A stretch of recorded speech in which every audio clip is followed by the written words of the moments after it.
Hello বন্ধুরা, তোমরা সবাই কেমন আছো? আশা করছি সবাই ভালো আছো, সুস্থ আছো। তো এখন দেখো, এই যে পার্টিটা নিয়ে বসেছিলাম সন্ধ্যাবেলা, তো এখন বাজে 9:30।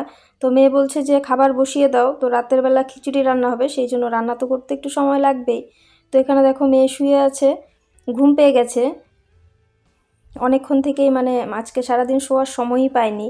আর এখানে দেখো সোফার উপরে কত জামা কাপড়, মানে সারা ঘর এলোমেলো হয়ে আছে। সাথে ওইদিকে যেহেতু আমি পার্টিটা করেছি সন্ধেবেলা, কিছুই করতে পারিনি, মানে সমস্ত কিছু এলোমেলো, কোনটা ছেড়ে কোনটা করব সুযোগ সুবিধা সময় কোনোটাই হচ্ছিল না। তো এখন যে 9:30 বাজে, চলে এসেছি রান্নাঘরে খিচুড়ি বসাতে। তো ওই দিকে কিন্তু সমস্তটাই ওভাবেই পড়ে আছে, চেষ্টা করব পরে কমপ্লিট করার, এখন আর সময় হবে না। গেছিলাম বিকেলবেলা হচ্ছে মেয়েকে নিয়ে ক্যারাটেতে, তো সেখানে যেহেতু একটু দূরে, তো যেতে হয় টোটোতে করে, সেই জন্য 15 মিনিট হাতে নিয়ে যেতে হয়। তো গেছিলাম 4:45টার সময়, তো বাড়িতে আস্তে আস্তে আমাদের 6টাই বেজে গেছে। তো এসেই ও পড়তে বসে গেছিলো, আমিও পাটিটা নিয়ে বসে পড়েছি। কতদিন হয়ে গেছে এখনও পর্যন্ত কমপ্লিট করতে পারলাম না পাটিটা। কি বলো তো, মানে এটা সেটা করতে করতে একের পর এক তো আছেই, এটা সেটা করতে করতে সময়ই হচ্ছিল না, তো সেই জন্য আর কি কোনোভাবে কোনো কিছু কমপ্লিট করতে পারছি না। তো এখানে দেখো এই যে খিচুড়ি খিচুড়ি কিন্তু একটু ভালো করে করতে হয়, সবসময় তো মানে খারাপভাবে করা যায় না। তো যেহেতু তোমাদের দাদা ভাইয়েরও খুব ইচ্ছা, আমার মেয়েও ভালোবাসে খিচুড়ি খেতে, তো সেই জন্য এখানে মানে ওদের পছন্দ অনুযায়ী ওভাবে করছি। তো দেখো এখানে খিচুড়ির চাল ডাল সব কিছু ভেজে নিয়ে তারপরেই কিন্তু আমি ঝোলটা দিই। তো সব কিছু বসিয়ে দিয়ে তারপরে ঝোলটা দিয়ে তারপরে চলে যাব অন্য কাজে। একবারে সব কিছু সম্ভব না, একটু একটু করে গুটিয়ে আনতে হবে, সম্ভবই হচ্ছে না কোনটা, মানে কি বলি, পরিশ্রমটা আমার একটু বেশি হয়ে যাচ্ছে আর কি। হঠাৎ করেই ঘর বাইর হওয়াতে না, মানে একবার সকালে বেরো, একবার দুপুরে বেরো, একবার বিকেলে বেরো, এই করতে করতে বাইরেই তো সময়টা বেশি চলে যাচ্ছে, বাড়িতে আর সময় দিতে পারছি না। তো এখানে দেখো খিচুড়ির সমস্ত প্রসেসিং আমার শেষ, এখন আমি জল দিয়ে দিলাম, দিয়ে গিয়ে তারপর রান্নাঘরটা আবার গুছোতে হবে। দুপুরবেলা যে খেয়েছি না, বাসনটা মাজারও সময় পাইনি, তো কোনো রকম রেখে চলে গেছিলাম। তো এখন আর কি সব কিছু করছি, এভাবেই হবে। কি বলো তো, যেটা আগে করার সেটা তো করতেই হবে, এসব সংসারের কাজ সারা জীবনই থাকবে, যতই করো না কেন এটা কিন্তু শেষ নেই। কাজে এসব যতটা সম্ভব করো, বাকি বাইরের যেসব কাজ সেগুলো তো করতেই হবে, সেগুলোই গুরুত্ব দেওয়াই ভালো আমার মনে। তো এখানে দেখো লবণটা দিয়ে দিলাম, দিয়ে তারপরে চলে যাব বাকি কাজকর্ম করতে।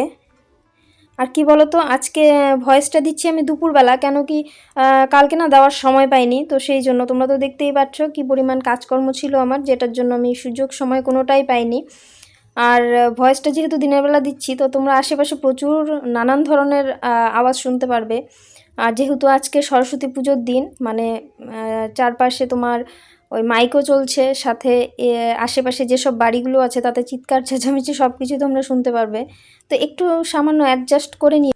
তো বন্ধুরা দেখতেই পাচ্ছ আমি খিচুড়ি রান্না করছি, সাথে হচ্ছে পনিরটা দুপুরবেলা রান্না করেছিলাম, কিন্তু যেহেতু একটু ঝোল ঝোল হয়েছে, তো সেটাকে টানিয়ে একটু ঠিকঠাক করতে হবে, কেন কি খিচুড়ির সঙ্গে এটা চলবে না। এটা তো ভাত দিয়ে খাওয়ার জন্য বানিয়েছিলাম, সাথে মটর দিয়েছি, এটাকে কি বলে, মাটার পনির এই টাইপের কিছু একটা বলে, যাই হোক এত কিছু নাম আমি জানি না। তো যাই হোক, এটাকে এখন ঝোল ঝোল টানিয়ে একটু ঠিকঠাক করবো, মানে মাখা মাখা টাইপের করবো, যাতে খিচুড়ির সঙ্গে চলে। তো ঠিক আছে, করে নিই। এখানে দেখো পনিরটাকে একটু ঘন করছি। ঘন করার জন্য কি করব, তেমন তো কিছু করার উপায় নেই। তো দুপুরবেলা কিন্তু আমি আলুগুলোকে ভেঙে দিইনি, ভেঙে দিলে একটু ঘন ঘন হয়ে যায়। তো ওদিকে আমার খিচুড়িটা মানে আধা হয়েছে, হাফ ফুটে গেছেই, তো সামান্য বাকি আছে, খুব বেশি নয়।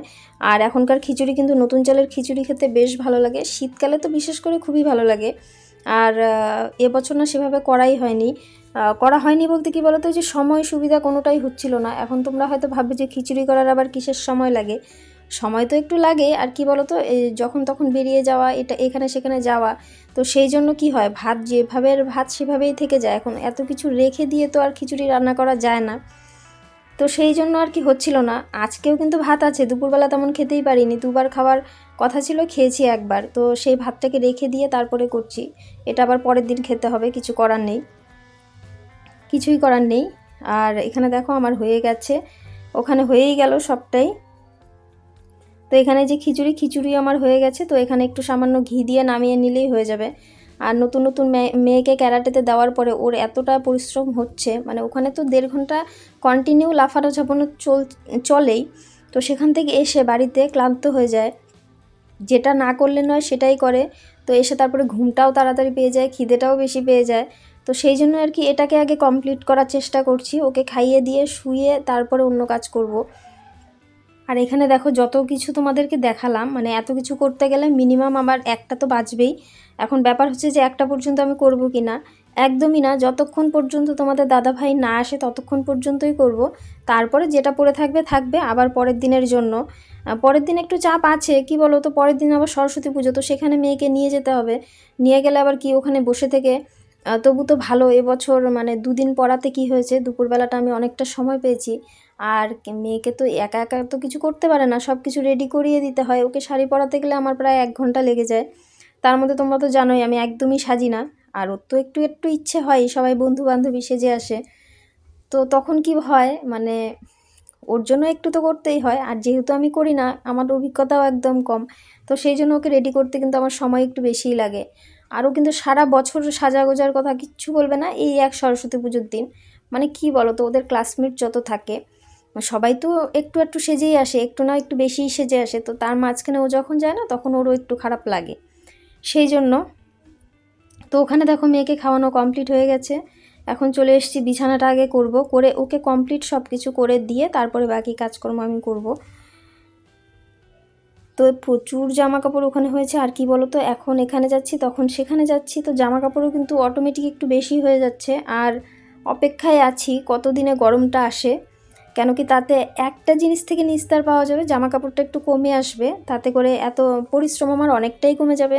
মানে প্রতিদিনই ধোয়া কাচা তো থাকেই, সাথে আবার নতুন নতুন জিনিস বের করো, পরো, গোছাও, আবার রাখো, আবার বের করো, ওই একই একই কাজ বারবারই করো, একই কাজ বারবারই করতে করতে বিরক্ত লাগে।